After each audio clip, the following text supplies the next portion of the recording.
Praise the Lord. பிரியமானவர்களே, மீண்டும் இந்த ஊடக வாயிலாக உங்களை சந்திப்பதில் மிகுந்த மகிழ்ச்சி அடைகிறேன். இன்றைய தியானத்துக்காக நாம் தெரிந்து கொண்ட வேத பகுதி யோவான் எழுதின சுவிசேஷம் 21வது அதிகாரம். அதனுடைய தொடக்கம் முதல் முடிவு வரை நாம் பார்க்கும்போது நம்ம எல்லாருக்கும் தெரிந்த ஒரு வேத பகுதி. அதாவது இயேசு உயிர்த்தெழுந்தார் என்று தெரிந்த பின்பும் அவருடைய சீஷர்கள் அவர்களுடைய சூழ்நிலைகள் நிமித்தம் தங்களுடைய தொழிலுக்கு திரும்பி போகிறார்கள். அங்கு இயேசு அவர்களுக்கு மீண்டுமாக தரிசனமாகிறார். தரிசனமாகி அவர்களுக்கு அந்த இடத்திலே ஒரு பணிவிடை செய்வதை போல அவர்கள் மீன் பிடிக்கிறதற்கும் உதவி செய்து திருப்பியும் அவர்களுக்காக அந்த இடத்திலே உணவை ஆயத்தம் படுத்துகிறார். அதாவது 12வது வசனத்திலே இயேசு அவர்களை நோக்கி, வாருங்கள், போஜனம் பண்ணுங்கள் என்றார். அந்த சூழ்நிலையை நாம் சற்று யோசித்து பார்த்தால், இவர்கள் இயேசுவோடு இருந்தவர்கள், சில அவர்களுடைய வேதனையான ஒரு சூழ்நிலை, இயேசு தங்களை விட்டு போய்விட்டார், அவர் உயிர்த்தெழுந்தார் என்று ஆல்ரெடி அவர்களுக்கு தரிசனமானார். இருந்தாலும் அவர்களுக்கு விசுவாசிக்க முடியாத ஒரு சூழ்நிலை. ஆனால் தேவன் இந்த இடத்துல பாருங்கள், அவர்கள் நடந்து கொண்ட அந்த விதத்தை அவர் பொருட்படுத்தவே இல்லை. மீண்டும் அவர்களை தேடி போகிறார். தேடி போய் அவர்களுக்கு நன்மையும் செய்து ஒரு பணிவிடையும் செய்கிறார். ஆகாரத்தை ப்ரிப்பேர் பண்ணி வைக்கிறார். இப்படி இருக்கும்போது அதெல்லாம் முடித்து விட்டு அவர்கள் தன்னுடைய ஊழிய காரியங்களை குறித்து ஒரு பெரிய பொறுப்பை பேதுருவிடம் ஆண்டவர் கொடுக்கிறார். எல்லாருக்குமே தெரியும், பேதுரு பின்னாட்களிலே ஒரு பெரிய ஒரு அறுவடையை அந்த நாட்களிலே தேவனுக்காக கொண்டு வந்தவர். நமக்காக நல்ல நிருபங்களை எழுதி வைத்திருக்கிறார். இப்படிப்பட்ட ஒரு பெரிய பணியை அவர் செய்வதற்கு தேவன் அந்த இடத்திலே அவரை ஆயத்தப்படுத்தினார். பிரியமானவர்களே, நாமும் ஒரு வேளை நமக்கு ஒரு நம்பிக்கையா இருந்தவங்க நம்மளை விட்டு போயிருக்கலாம்.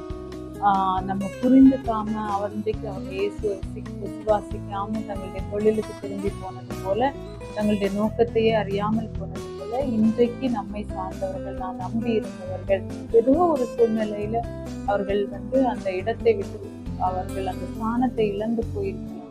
நாமும் நம்முடைய தேவன் அவர்களுக்கு செய்தது போல அவர்களை ஜட்ஜ் பண்ணாம முடிந்த அளவு அவர்களுக்கு உதவி செய்து, நன்மை செய்து, முடிந்தால் பணிவிடையும் செய்து அவர்களுக்கு தேவன் திருப்பி அந்த இடத்தை ஜாஸ்தியாக அதிக தனத்தோடு கொடுத்தது போல, அதிக பொறுப்போடு கொடுத்தது போல மீண்டும் அவர்களை அந்த இடத்திலே நாம் நிறுத்துவதற்கு தயாரானால் நிச்சயமாகவே அந்த மக்கள் பேதுரு ஒரு பெரிய மாற்றத்தை ஏற்படுத்தினது போல நிச்சயம் தேவனுக்காக துணிந்து செயல்படுவார்கள். இன்றைக்கு நாம் அதற்காக யாரை நாம் நினைவு கூறணுமோ நிச்சயமாக நினைவு கூறுவோம். நாம் சோர்ந்து போகாமல் தேவன் அவர்களுக்கு செய்தது போல திருப்பியும் அவங்க போன அந்த தொழிலுக்காகவே தேவன் மீன் பிடிக்க வைத்து திருப்பியும் அவர்களுக்கு பணிவிடை செய்தது போல நாம் யாரையாச்சும் இழந்திருந்தால், அதாவது அந்த ஸ்தானத்தில் இருந்து அவர்கள் ஒதுக்கப்பட்டிருந்தால், நாம் திருப்பி அவர்களுக்கு உதவி செய்து கிறிஸ்துவின் பணியில் அவர்களை சேர்த்து ஒரு பெரிய மாற்றத்தை ஏற்படுத்த தேவனிடம் கேட்போமா?